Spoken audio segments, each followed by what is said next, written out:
Welcome, Kearns Junior High Panthers. Let's learn about our amygdala today. All species have self-protective mechanisms to help us survive. Our fight, flight, or freeze survival response, the FFF for short, is designed to mobilize our brain and body to fight an enemy, run from an avalanche, or freeze to hide from a predator. Our brain sometimes misinterprets safe situations as dangerous and can set off false alarms. When the amygdala, our brain's watchdog, senses and barks danger, our body enters survival mode quicker than our rational mind can react, leaving it trying to figure out why we feel in mortal danger.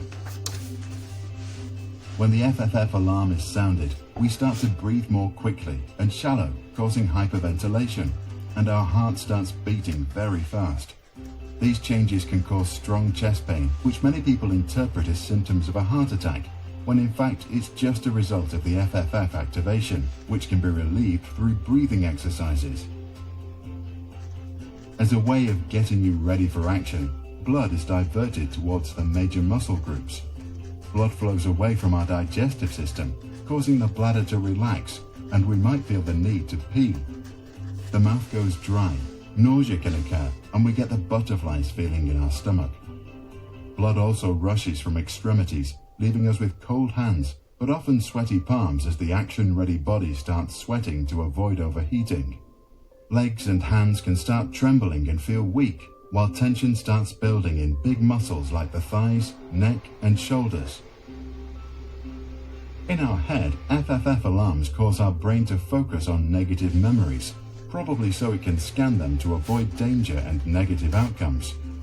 We get tunnel vision as our pupils dilate to increase our focus and long vision, but as a result we lose our peripheral vision. FFF activation also reduces our ability to recognize differences in facial expressions. Too much oxygen and too little CO2 can result in dizziness or lightheadedness, which many people interpret as signs that they might faint. But because fainting is caused by a drastic drop in blood pressure, and because the FFF increases both our heart rate and blood pressure, it's nearly impossible to faint when this happens. Over time, depression, anxiety, and high levels of stress all harm the brain's ability to slow or cancel false FFF activations, causing them to happen more often. Knowing the symptoms of false activations makes it easier to recognize and reduce their effects. Now let's play a little trivia game. What does FFF stand for? Did you say fight, flight, or freeze? This is the way our amygdala tries to keep us safe. If there's a problem, it will tell us to do one of these responses. When we fight our way out of a problem, we think we can get out by showing our strength. Flight means we run away from the problem, hoping to escape it. Freeze means we freeze and don't do anything in hopes that the problem will go away. Recent research has shown that there is one more F, and that is called fawn. When we fawn, that means we are trying to make the problem happy. This is what we do when we're trying to make everyone around us happy to make us feel safe. When our amygdala puts us in the FFFF moment, our heart starts to race. What is something we can do to help calm our heart down? Did you say breathing? That's correct. Breathing may not make the feelings go away, but it will help our amygdala start to calm down so we can make better decisions. When our amygdala starts engaging in the FFFF mode, it also makes our hippocampus think of something.